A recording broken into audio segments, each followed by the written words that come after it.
Welcome back to Sledgehammer Horror, guys. I am Ken Sledge, and let's talk horror. Now, today I'm joined by the amazing Michael Smallwood. Michael, how you doing today? I'm doing pretty great. Thanks for having me on. And I'm very excited to be here.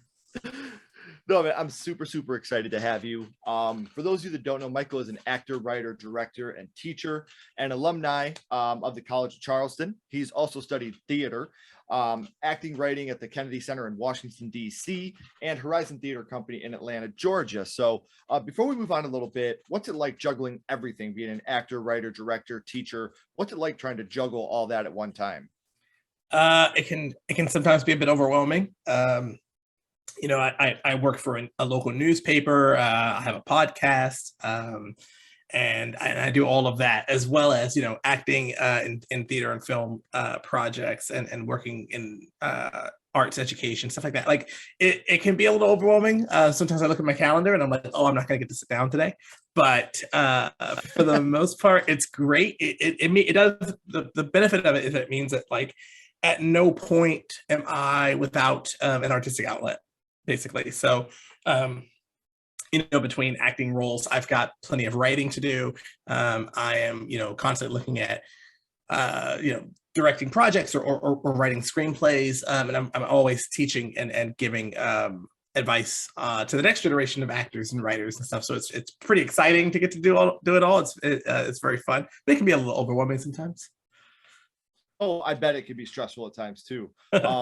And like you said, there's times where you don't know if you're going to sit down today. So I completely do understand that. So some of your credits I want to talk about, they Sure. do include The Agitators, The Royal, Marie Antoinette, and The Elaborate Entrance of Chad Deity, among others. And you are a two-time KCACTF award-winning playwright. So and you guys may also know him from 2018 as the Hunky Doctor, or Halloween Kills as Marcus. We finally got a name under him, but he does also have 30 other credits under his belt. So for you, what's the big difference between acting on theater and acting on film? Oh, the audience. I mean, the audience is the biggest difference, right? Like every night, in the theater, you come out, you're doing the entire play, right? So there's a sense of continuity, a sense of overall journey and story that isn't there in film. And having that audience feedback, that energy of a live crowd, what they're giving you, what you're giving them, it's a beautiful back and forth that just isn't really present on a film set. Film is a lot more mechanical, not in a cold way, obviously. Like I've had some genuinely lovely moments working in film, but it is a lot more, the mechanics of acting are different between the two.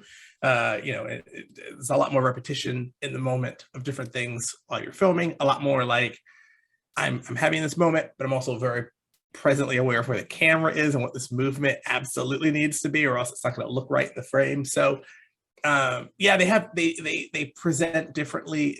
It's a lot of the same theory with very different execution. I think that answered your question. The good thing is about this is when you are on the stage, like you said, you have a whole audience that you have to be there for. You have to put up the performance of a lifetime every single time that you're out there on stage. But when you're in a movie, you could flub up a line and you can still go back and do a retake. So I think that's another big part of it too. And while being on stage, I'm sure it's just like being a musician. You get that rush of when that joke lands and the people out there laugh right away. You get that instant gratification. Yeah. While when you're talking about film, sometimes film, TV shows, it takes up to a year for you to get that gratification of people actually even be able to watch the things that you created. So, or in the case of Halloween Kills, 2 years, right? Like that movie got delayed by a year afterwards. And I joke all the time with people, like, there are things I did in Halloween Kills and I was like, I think that's going to be funny. I can't wait to see how people react to that. But try telling a joke and then waiting 2 years to hear if anyone laughs at it. Right. Exactly. And that's what I think is so special about being able to hang out with you guys and talk to you guys about not just the films that you're in, but also to talk to you guys about some of the other things that you're doing. And something else I wanted to touch on really quickly. Professional wrestling. You are a very avid professional wrestling fan. And I am. I'm so lucky and so blessed. One of the only top 10 video I've done on my channel that didn't include my wife was a top 10 favorite professional wrestlers of all time. So I gotta know, man, who is it? Who's your number one favorite of all time? Oh man, my favorite wrestler of all time is Yeah, that's such a good question. I mean, like my favorite. It's Bret Hart. I think Bret Hart's my favorite wrestler of all time. Even still, like I go back to his matches and rewatch he was my favorite growing up. He's one of the ones that I have admired even to this day, of being somebody who gets professional wrestling the way that I like people to get professional wrestling. But there are a lot of people. I mean, I love Shawn Michaels. I love Kurt Angle. I think is one of the best of all time. I think Sasha Banks is one of the greatest wrestlers of all time. I'm firmly in the camp of like we're gonna be. I guess it's technically too early, but like Seth Rollins is one of the best wrestlers of all time, and I don't even think it's fair to wait and say that. I think he just is one of the best wrestlers of all time. But yeah, I've loved a lot of different wrestlers over the ages. But yeah, I think Bret continues to be the guy who I always go back to as like my favorite storyteller in wrestling.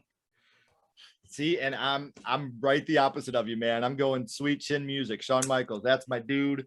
But like you said, even though these guys hated each other, look at WrestleMania 12. That Iron Man match. And even though it's been really overshadowed by the Montreal Screwjob, look at that whole match on that Survivor Series card. Like the match itself was great for how much these two men genuinely hated each other. It is. It's crazy to go back and watch that match and to think that they even got that far into it. But it's also I love the Iron Man match. I think the Iron Man match is I think it's overrated. I think it's one of those things of like go back and rewatch it. It is an hour.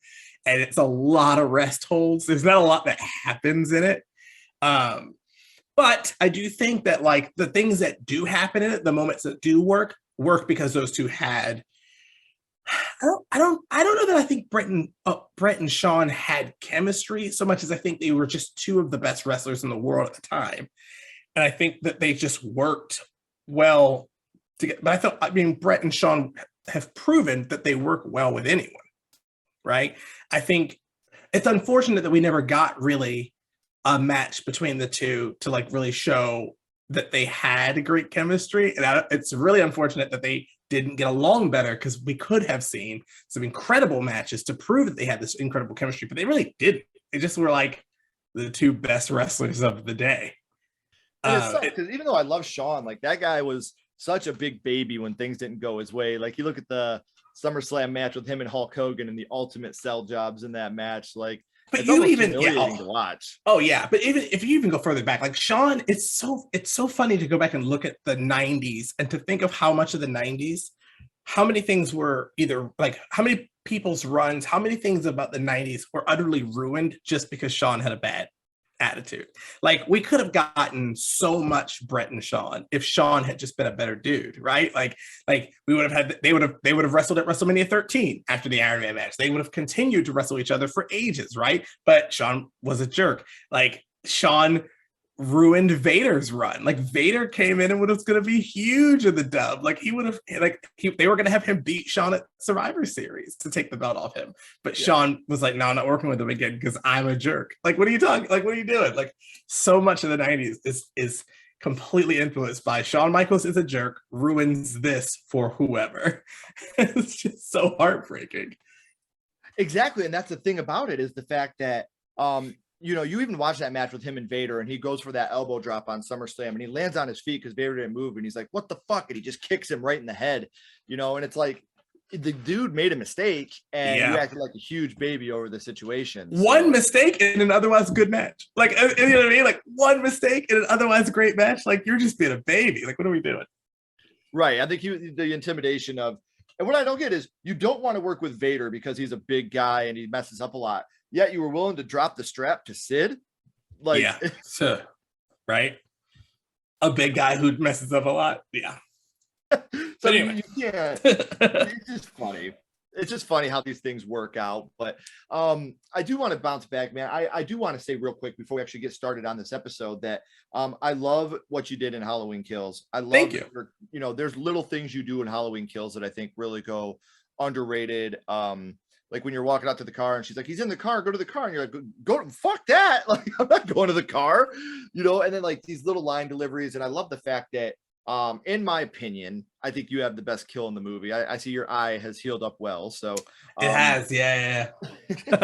Thank so, you. Yeah, I loved working on that movie. I was really I've been acting for so long, but I've been acting on film for relatively short, not for a short amount of time, but certainly a much shorter time than I've been working on stage. And so I with film work, I always feel slightly like I'm still figuring it out, which is just a part really of my personality, but I do kind of still feel like I'm learning. And for Halloween Kills, I really felt like I was learning a lot. Like that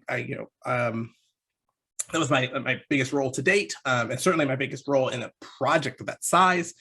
And working with Anthony Michael Hall and Nancy Stevens and Kyle, and it was I was like, okay, this is gonna be. But I was worried a lot of times of like, I don't know how any of this is playing, like, because you don't get as much feedback, right? So I was like, I don't know how any of this is going. Hopefully people like what I'm doing. And no one said we have to do it again because I'm bad. So, but I do appreciate, the feedback that people have had to my role in this movie, because it's such a huge franchise. And if you introduce random, new side characters, you kind of know what's going to happen to them. But the fact that so many people have connected to Marcus and Vanessa is really cool, really cool. And it's the coolest, like, hey, you did a good job. even the arc you guys have throughout Kills alone, like, you guys are at the bar and you're like, hey, we're trying to watch this, and then you come to realize what it is. Like, you even have your own little redemption arc in the little bit of time that we meet you guys. And you get some of the best line deliveries with the going out to the car, and then you get the line delivery of, that's a little asshole Julian kid from next door, all these lines that made me literally laugh out loud when I was watching it. And I had the honor of being able to have Carmela on here as well. And she's another person that is just, insanely sweet, insanely intelligent. And, you talk about chemistry. The chemistry that you two had throughout this movie was something special. So, and I got to meet you guys in person at a Horror Hound, which was an absolute honor. Her both absolutely amazing. So, have you guys stayed in contact throughout after everything was done? Oh yeah, we text each other like once a month or so, just to check in and to geek out about the fact that we're a part of this franchise now. Which we still do. We were like, the entire build up to Horror Hound was us sending text messages back and forth and being like, oh man, are you ready? Like, oh, we're going to the convention. Are you ready? Like, yeah, it's crazy. Do we know what we're doing? Like, yeah. And Carmela and I are both kind of like learning to be a part of this franchise now together. And it's been really, really fun to kind of go through that with someone. So yeah, we've definitely kept in touch. Yeah, I'm expecting a text. I'm sure I'll get a text from her anytime. Once this comes out, she'll be like, hey, you did the podcast. And the best thing about what you just said, and I was going to bring this up, that was actually the next thing I was going to talk about, is no matter what, for the rest of history, your name is in the Halloween franchise. Now, as somebody that's pretty cool. I mean, since I was a little kid, I've had, the Halloween, the original soundtrack. You can't really see. Apparently, it's really bad, so it's censoring it. But I still have the cassette with the score here. Like, this is something that my wife's favorite film franchise of all time. It's my wife's favorite horror franchise.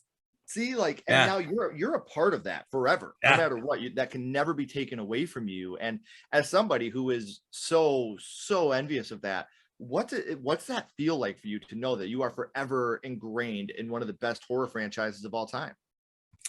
It's humbling in a really interesting way. Like, at Horror Hound, right? You were talking about that. It was very I've never got used to the fact that people would bring me these pieces of, like, art that spanned the franchise, or there are people who've been getting posters signed by every member of the cast for decades and would bring them up and be like, hey, I need you to sign this. And I'm like, I don't know, you want me to put my name on this? Like, Jamie Lee Curtis's name was on this. Like, you want me to write my name on this? Okay, I guess I'll sign this. Like, I guess I'll put my name next to checked notes, Paul Rudd. Okay, all right, I guess I'll write here. And that was, brilliant. and you just don't get used to it. Like it is such a cool thing to be able to say, like, oh, I'm a part of that franchise. Like I have fought Michael Myers. That's weird. Like it's just kind of weird to think about. And my wife is very excited, obviously, because she was really hoping that I would be killed in this movie, and she was very excited about that when she found out. And it's become this franchise that was so important to so many people, our household included, and now it's become this like thing that has become really important to our house, and in this completely unexpected sort of way. So yeah, it's wild. It's pretty great. What something else I like about what you just said is, my wife watched this movie to watch me get killed. I can just picture you and her fighting, and you walking in the living room and her watching that scene over and over, like, get that motherfucker, show me how to put the dishes away after I do them. No, my wife was gonna, when I I was in 2018, and my wife was like, yeah, I mean, you're in 2018, but who cares? Like, I'm just going because there's a new Halloween movie. Like, she was like, the fact that I was in it was such a bonus to, it was already a movie she was excited to see. And then the fact that I was in Halloween Kills was kind of the same thing. Like for her, like she's like, oh, I just want to see it. I just want to see a Halloween movie. Like the fact that you're in it is like cool, but like my wife is going because she's a fan of the franchise. Like me being in it is not why my wife is going. Me being in it is just like oh yeah, you're in this. Like because she's a big Halloween fan. We own all of them except for the ones that we are not allowed to own because she hates them. I'm gonna take a wild stab here and say that they're an offshoot one. Okay, that's all I needed to know. So if you guys haven't seen Halloween Kills yet, obviously I know I spoiled it. You see him, you know what's going to happen, but I can't recommend it enough. Especially, you got Michael in there and he's doing a great job and chewing up the scenery, man. And him and Carmela are two of my favorite people in the world. Like I said, when we went to Horror Hound, I went there to meet Carmela, and when I did, she was like, hey, I want you to meet Michael. And obviously I was super stoked on it, and we got to have a nice conversation and actually get this thing going. It took a while because Michael's a very busy guy, but I'm very blessed to have a friend like Carmela to introduce me to you. So if you're watching, Carmela, I love you. Our episode is still very special to me, and I thank you so much for being a friend. So yeah, I got to go Golden Girls on you for a minute. Thank you for being a friend. So I do want to real quick, we talk about, you are a huge part of the horror world now, and someday you may be somebody's introduction to horror when they watch Halloween Kills for the first time. So in order for that to happen and you to be a part of the horror world, horror had to start for you somewhere. So I do want to take it back to the past, my friend, and talk about what got you started in the horror genre, your first horror movie. And Michael, the first horror movie that you watched was? So you asked me, I had to think about this because I was like, man, what is the first horror movie I ever watched? So obviously, as a kid, I was aware of horror movies and I had seen pieces of different things. Some of the earliest things I can remember seeing pieces of, not watching all the way through, obviously, but I remember obviously Child's Play. Like, if you're a young boy and there's like a young movie about a young boy who gets a doll and it starts killing people, you kind of remember that being a thing that terrifies you. I remember seeing clips of one of the Jason movies. I couldn't tell you which one it was, but I remember seeing clips of that as a kid and being like, whoa, that's wild. And then I remember watching, I've told people this before, I don't even think it was the whole movie. I just know I remember seeing parts of Hellraiser, and it scared me so much that I've actually never seen a Hellraiser movie. I saw enough of Hellraiser as a child to go, nope, never watching that, and have still never watched them. So at some point, I can't recommend them enough, man. I love the Hellraiser franchise. At some point, at some point I need to watch them. I just legitimately have avoided them ever since I was a child. But the first horror movie that I can remember watching all of and really loving is Scream, which is my favorite horror movie. That's really cool, man. And yeah, what I love about that, obviously,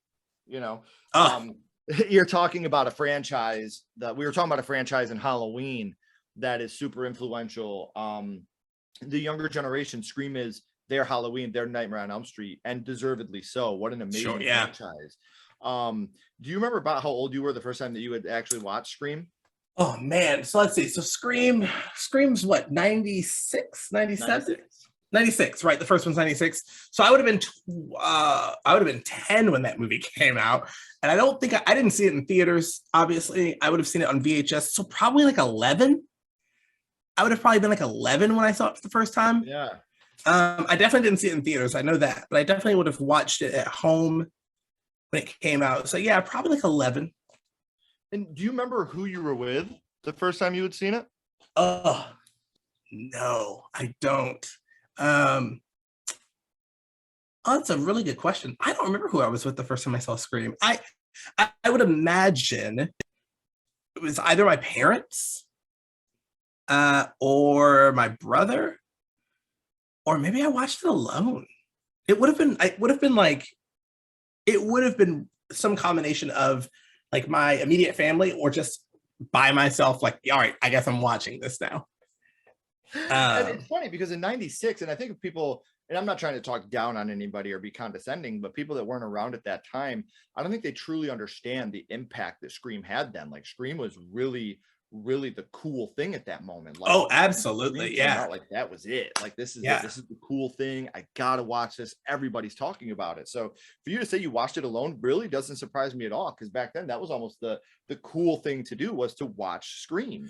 And it was particularly, you're talking 96. So like I said, I'm like 11 or so seeing this movie, but it became such a big part of the culture at the time, because obviously the big thing I remember is people getting phone calls, like a killer that is calling people and like talking to them about their scary movies. And I remember him being like, oh, I don't know enough about scary movies.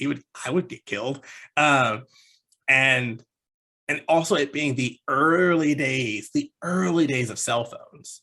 Like there's a line in Scream where he's like, what are you doing with a cellular phone, son? Like, well, like making phone calls ostensibly, officer. Like, what are we doing? But like that's a big part of the movie. Is it's suspicious that he even owns a cellular phone. Which is funny because now in 2022, it's even more suspicious if you don't own a cell phone. Oh, if I meet someone that doesn't own a cell phone, I'm like, who's tracking you? What have you done? I need to be scared of you. What do you mean you don't own you mean you broke your phone? You haven't bought a new one? Like, what are you talking about? Like, yeah, like, what do you do? I think about every time that line comes up now and I watch, I'm like laughing. Like, what are you doing with a cellular phone? So I'm like, yeah, well, he's the killer because he's the only one with a cell phone. Like, not like the cops don't have them, right? Like, no one else has it in the one in the movie, but Billy has one. Like, he's definitely the killer. Dude, that's so amazing. And I love the fact that how did Billy convince his dad in 1996 to buy him a cell phone? For what purpose? Like, yeah, man, he's definitely the killer. And we should have seen that part coming. Yeah, what a great clue they gave you. So we talked about Scream and how effective this movie really is, because even though, like I said, it was cool, and I sound like such an old man now when I say it, but like it was a cool and it was a hit movie at the time. Mm-hmm. But which scene would you say it was that affected you the most from Scream? Oh, that's a really good question.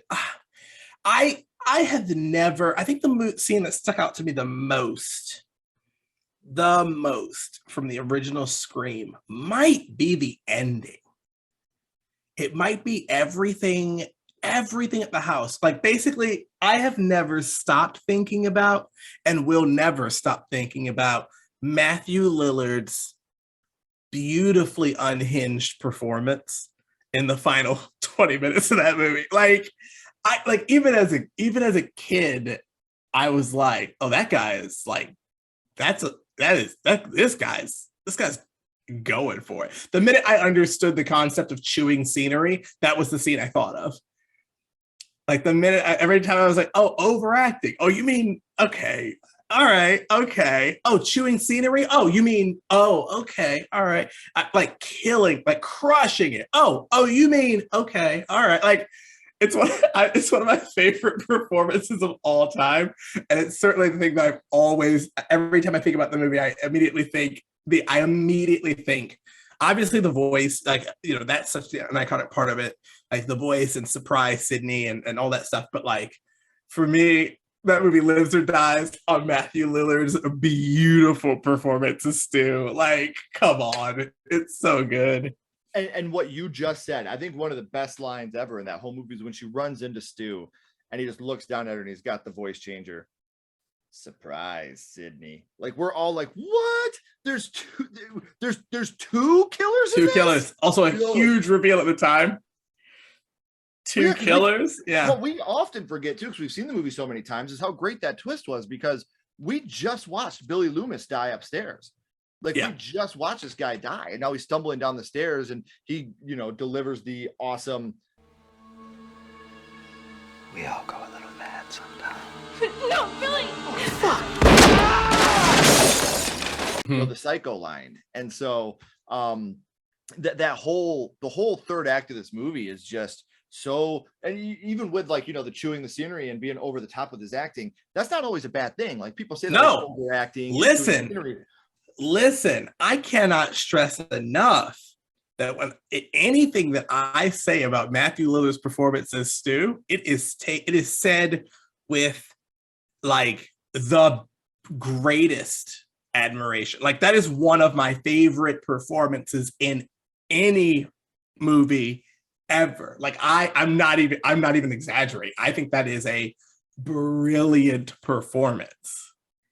Oh no, and I know that you think that. I just know that a lot of times people use the that's an overactor. Oh, he's overacting. Oh, that can definitely play in someone's favor. Yes, absolutely. It is. That's just an example where, like, going over what you would consider over the top, like, you would think it's an over the top performance, and it is an unhinged performance. But I would argue that if anyone were to be like, he should dial it back, that person should be fired. Like, do not dial any of this back. Like, and I wouldn't argue then that someone else should go, because I love Scream 2, but Timothy Oliphant's moments of going too big in Scream 2 don't work. They actually don't work as well. And because not everyone can do it, and not every movie calls for it. And I just think it's just such a perfect performance and a perfect movie for it. Where, like you said, like I said, I love Scream 2. I love it. It's Scream 2. I love Scream 2. I really do. This isn't even a joke. I just think Scream 2 is one of my favorite movies, period. But, like, Timothy Oliphant tries to go full Matthew Lillard, and there are moments where I'm like, oh man, no, Tim, bring that back. Pull back, buddy. Pull back. No, don't go full Stu. You can't go full Stu, buddy. Come back. Oh, dude, that's brilliant. And because you're right. He's got Billy's mother. It's a nice twist, huh? Didn't see it coming, did you? Yeah, I'm like, come on, man. No, you're not Matthew. You can't do that. You're not Matt. You can't do that. That's so brilliant, man. So we talked about which scene from Scream affected you the most, Michael, but what would you say your favorite scene from the original Scream is? Ooh, this is a really good question. I'm sitting here like I'm even thinking about this. It's the last 20 minutes. Like, I'm not kidding. The minute they reveal, from the minute Stu and Billy reveal that they're the killers, every spoken word is poetry to me. It is, we quote those lines to each other around my house. So my wife and I also, my wife, actually, it's so funny. So my wife grew up with Halloween as her favorite horror movie. And then when we met and started dating in college, I showed her Scream because she hadn't seen them. And I was like, oh, no, wait, you got to watch the Scream movies. Like, I know, you got to watch them. And she was a convert. I brought her into the light, and now Scream is her favorite scary movie. Look at how but like these two movies even affected each other. Like, you got the first one, you got everybody sitting on the couch watching Halloween. What a great, the rules, But then after that, when you watch Halloween H2O, in Halloween H2O, they're watching Scream 2. Yeah. Like, so it's how these two, influenced each other and played off each other. Is, Wes Craven and John Carpenter honoring each other in their films is just so amazing. Two franchises that have been in dialogue with each other forever. But yeah, I like the entire last 20 minutes of Scream is my favorite scene. Like I just all my favorite some of my favorite all my favorite lines are in that section. Like like I mean I could be here all night quoting stuff. Like your mother was no Sharon Stone is in that section. Like, I mean, with the come on again, overacting. Why would you do this? Who said this was okay? Keep it. Don't take any of it out. It's so good. My mom and dad are gonna be so mad at me. Like my mom and dad are gonna be so mad. Come on, we're killing it. Billy, like Skeet Ulrich's genuine psychosis in the last few. I mean, the like Sydney kicking butt, the Gale reveal. I didn't forget the safety that time. Like, come on, like it's the reveal of the killer's on. That's my favorite scene of Scream. And I can't argue with that. I do want to follow that up real quick with, have you seen Scream 2022? Oh yeah, of course. So we know in Scream 2022 we meet Billy Loomis's daughter. I think I can say this. I think this is right. So I didn't see Scream in the theater. I didn't see Scream 2 in the theater either. I think I was like 12. So I didn't see that one in the theater either. But I have seen I wouldn't have seen Scream 3 in the theater. You know, I think I was still in high school. I don't think I would have seen. Oh no, I did. So I've seen after Scream 2, I have seen every Scream movie in the theater. Like, and then a bunch of times afterwards. Oh, and I'm with you. I've seen them all in the theater. Yeah. I was very blessed to grow up with parents that, you know, loved horror. So they were actually dragging me along to this stuff. But yes, I did see Scream 2022. Sorry, I didn't mean to interrupt your question. No, you're totally fine. In that movie, we find out that Billy Loomis has an illegitimate daughter in the future. Now, you watch that and you go back and you watch Scream, and you got the scene where Jamie Kennedy is talking to Matthew Lillard in the video store, and he looks over and he sees Billy talking to these other girls being super, super flirty. And I'm like, maybe they were giving us a hint all along. So I just love now that Scream is such a concise franchise that you can watch Scream 5 and then go back and watch Scream 2022, not Scream 5. I apologize. You can watch Scream 2022, go back and watch Scream and pick up on things that you didn't even realize were there. So that's what I think an important franchise can do. Well, and I'll say that is more a testament to, because obviously there's no way they planned that. Like, there's just no way. Oh, for sure. No, like, there's no way that was planned. None of that's intentional. But I will say it speaks to Scream 4 and Scream 5 asterisk, whatever. Both Scream 4 and 5 feature this like you can tell that they were made by teams that went and did the work of what is and isn't a part, of this series, right? And only building on things that can connect back to the franchise, because, you know, it becomes a big part of, that's the story that they're always telling in Scream, which is that the killers are always trying to make movies and trying to connect to things. That's what they always do, all the way down to, you know, Mrs. Loomis to Roman to Jill to now I'm forgetting Billy's daughter's name. Anyway, I've only seen Scream 5 once so far. Forgive me. I've only seen it once so far. But like, it's you know, it's a franchise that hires writers who clearly have not just an interest in updating the franchise, but also like a reverence for it and such an encyclopedic knowledge of it, which is really, really cool to see, that there's nothing that like is forgotten or is over, like everything is being drawn from something that is in the films, which I think is interesting and smart, like you said, because then it gives you this thing of like, oh, if I go back and watch the franchise, like here are the seeds for this that happens in Scream 4, and it's like, well, they definitely didn't put that in there for you to find that, but Scream 4 is very, very smart to have mined the franchise for these moments. And I feel like that's what happens, like Radio Silence doing Scream 2022. I feel like that's what happens when you have super fans that are making movies. They're not doing it for the money that they're going to be making. They're doing it for their genuine love of the franchise, and they want to do it for the right reasons. Just like with the new Halloween trilogy that we have, I feel like, you know, Blumhouse really picked up something that they wanted to do and they wanted to be a big part of, and because they're fans of the original franchise, and that really makes a huge difference. You could tell when you know, a studio is do something to be a cash grab, or so they don't lose rights to a film. You can really tell in quality when they're doing that compared to when you have fans of the film franchise making a new film. Well, it also helps to have people who are a part of the franchise involved in these evolutions. You know, like with the Halloween trilogy, the reason that this trilogy has been so successful is that like Jamie Lee Curtis is a part of it, and she wouldn't have been doing it if she didn't think that it was a nice evolution of what she'd already done.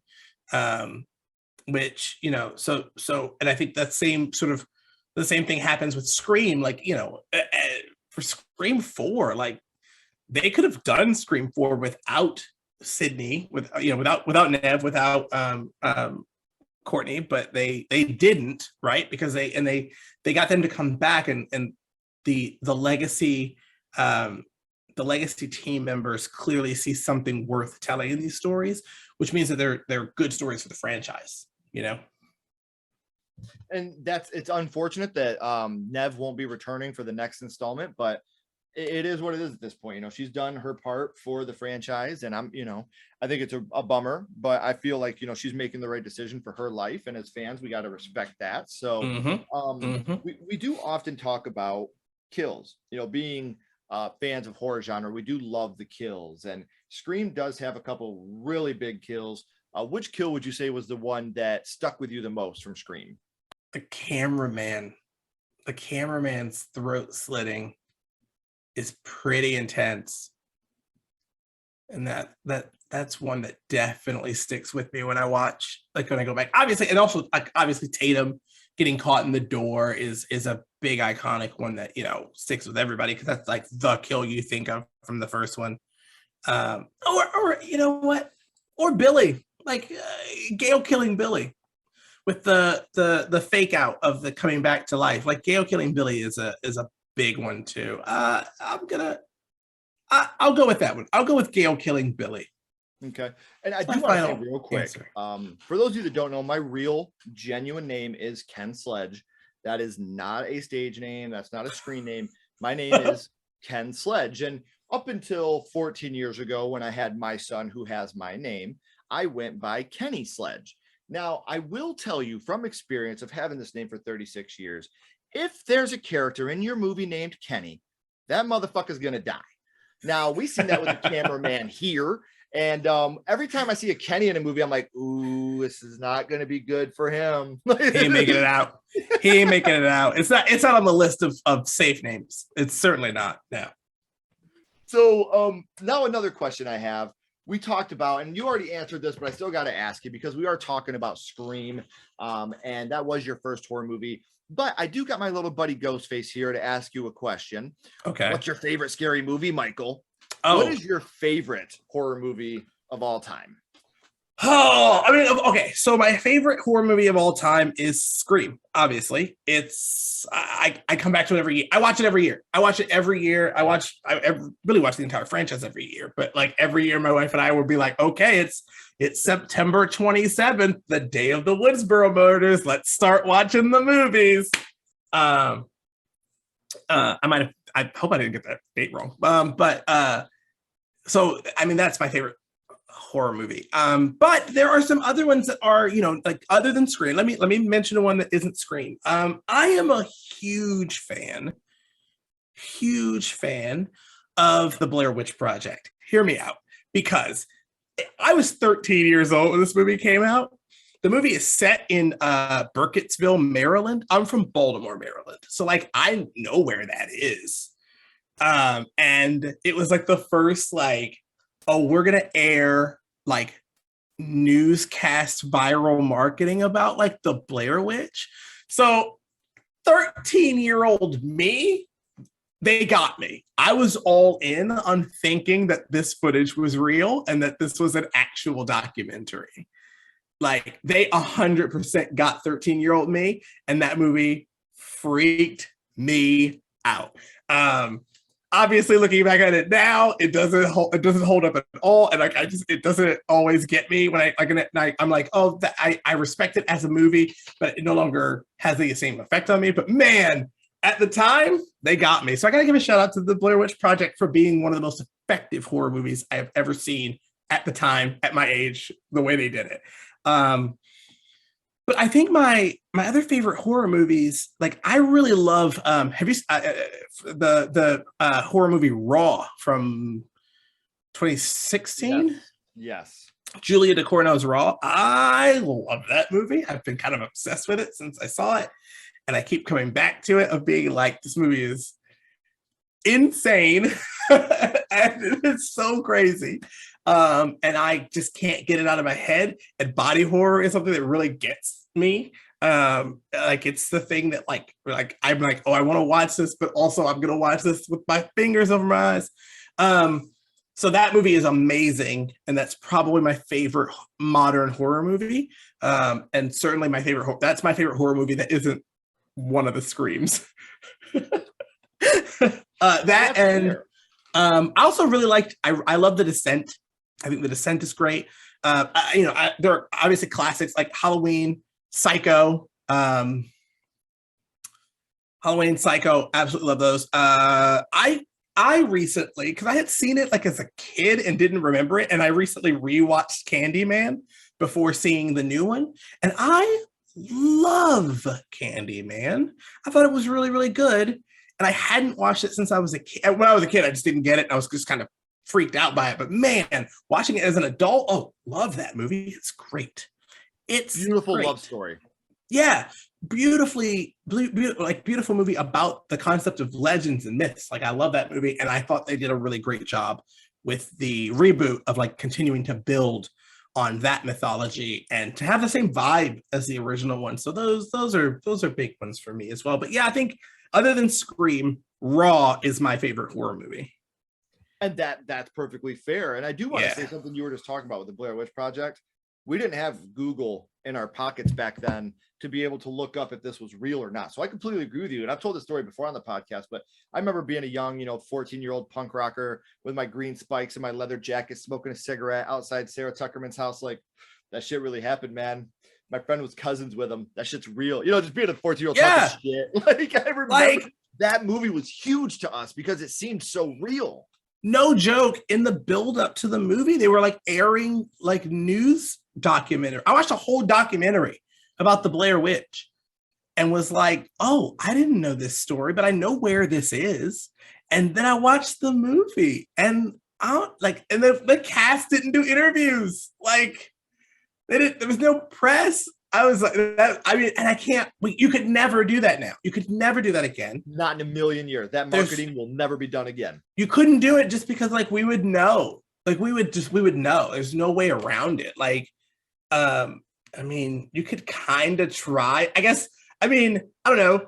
Is like Zola's maybe the closest thing we've gotten to it, right? The Twitter feed that became Activity, Well, even Paranormal Activity, we know for a fact it's a movie. Like we know that's not real.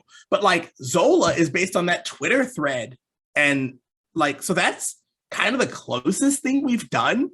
Where like, oh, this is like based on word for word a Twitter thread, so this actually happened. But even that, like, it's a movie version of like you can maybe get a Twitter thread, right? That could be this really happened, and you can't verify it one way or another. But that's it. You can't do stuff like this anymore. And I think the Blair Witch Project is it. Whether or not it's still scary or whether or not it holds up, or I don't think it's even the point. I think it's a movie that should be considered because, like, man. What a perfect window to do something like that. And it worked. It worked so well. And I've always got to give it props because, man, like genuinely one of the few horror movies I've ever actually seen. And outside of obviously being like a small kid, seen and been genuinely terrified by because I was like, well, this is real. This happened. Right. Yeah. Now I got to ask, man, because I always thought that, I couldn't be scared by a horror movie anymore. I thought I was completely desensitized to the horror genre. Have you seen the Shudder original film, The Dark and the Wicked? I have not. 36 years old. I was literally opening my blinds watching that movie because it genuinely scared the shit out of me. So if you're looking for a movie that I personally think is genuinely extremely scary, filled me with anxiety, filled me with fear, left me wanting so much more, I gotta give it up for The Dark and the Wicked, man. I think you will really, really enjoy this film. Okay, I'm gonna hit you back with something that actually affected me. So a couple of years ago, almost 10 years ago now. Wow, this is crazy. So like almost 10 years ago now, I'm at work. I'm working at a big bookstore. I get off work, I come home, I walk in, and my wife and my roommates are sitting in the living room. And I walk into this living room and I can feel tension. Like everyone in the room is stressed out and I can feel it when I walk in and they are not okay. And I go, what's going on, guys? And I look at the TV and they're watching some like Blair Witch style, like found footage thing. And I'm like, what's going on? And they're like, we've been looking at this YouTube channel called Marble Hornets. And I was like, what is this? And they're like, it's a YouTube channel full of these videos of these dudes being followed by, it's a Slender Man story, right? And they're just now like you're down the rabbit hole. But you know what? It's so well done. And they're so short. They're so short. They tee you up to know that like the only reason we're posting the videos is because we found something in the background of these videos that we can't explain. And it starts telling this like really, paranormal narrative of like people losing their minds and stuff. And it was paired with this like Twitter feed that would just like queue up the like talk about the videos in character and stuff. Like it's a total it's the only thing in the modern era that has gotten me to be like, okay, I'm having a hard time sleeping because I'm stressed out now. Like it's wild. So that's my suggestion. The YouTube channel Marble Hornets. Watch like 3 hours of those videos and tell me you don't have a tension headache. Deal, man. I will be doing that tonight. You have my word. I just wrote it down on my paper. Like it was just so wild. We were just like, damn, that's crazy. And then like got to the point where it was like, oh, I guess something could just be hanging out in the corner of your bedroom and you maybe wouldn't know unless you had a camera up. All right, I guess I'm not going to sleep a lot tonight. I'm just now stressed the F out. Like, what are we doing? Taking shifts on sleeping. I had a really shitty night of sleep that night. I'm going to tell you that right now. Like we all did. We all got up in the morning. We're like, anybody get any good sleep? No, man, we're all stressed out. Are we going to watch more of these videos? Yeah, I guess we are. Turn them on. I guess we got to know how this ends. So, Michael, I do want to thank you for taking the time out to come and hang out with me, man. This has really, really meant a lot to me. This has been a blast. And before I let you go, I do want to real quick, I always go back to this, but before we go, I want to tell everybody, make sure I have all of Michael's social media links down here in the description. So make sure you're giving him a follow on all his social media. Now, we always end this, Michael, with a skull count. What we're going to do, I think I know the answer, but I got to ask the question. We're going to go back to Scream 1996. Okay. And what we're going to do is rank this on a skull count. Now, here's the rub. We're not ranking it on score, acting, production, none of the above. What we're doing here is strictly ranking this movie on how much it affected you on first viewing. So 0 skulls being not effective, 5 being extremely effective. You can use half and quarter skulls anywhere in the middle. What would your ranking of Scream be? How it affected me. Look, I'll say 5. I'll say it affected me a full 5, and here's why. It's because I think fairly, whether it's fair or not, whether I've meant to do it or not, ever since I saw Scream, I've basically in my head judged every other horror movie by whether or not I think it's as good as Scream. Like basically, if I go into a horror movie and I go, I should just be watching Scream right now, then this is a problem, right? And I don't think that's fair to every horror movie. And for a long time, it's so funny because for a long time I got completely uninterested in horror movies. Between like the Saw and the Hostel and all of like, and really like, for a long time it was either ghost stories or it was torture movies, and I was just so uninterested in those two things, or possession movies. Like ghost and possession, I can't get into. I just can't like I can't suspend disbelief long enough to like be interested in the movie. And then I don't care about the torture. So I don't want to watch like torture or anything like that. So I, for a long time, was just out of the franchise. But I was always like, I mean, yeah, like all these like all these horror movies are bad except Scream. Scream's pretty great. And now I'm like back into horror and I will like actively seek them out. But man, I'm still kind of like, is this really good? I mean, I think this is as good as Scream is. Okay, it gets some points, you know. I love that. It's good, but is it Scream good? Like, am I watching your movie and thinking about Scream? If I'm not thinking about Scream, great horror movie. If I start thinking about Scream, then your horror movie is not working for me. I can just picture you watching a movie and the lead actress is in a chase scene and she just stops like, Michael, you're thinking about Sydney right now, aren't you? I am. Yeah, listen. Of Sydney. Like if at any point in a horror movie I'm watching this, I'm going, man, Sydney would have gotten out of there. I'm like, oh no, this isn't a good movie. Oh, dude, that's so amazing. And I do want to say again, man, that I genuinely really appreciate you coming and hanging out with me and doing this. Thanks for having me, man. To be able to, hang out with you again, this has been super awesome for me. Don't go anywhere though, my friend. I got a couple more things I'd like to ask you. Everybody else, as always, keep talking horror, stay what you are, and we'll see you guys soon.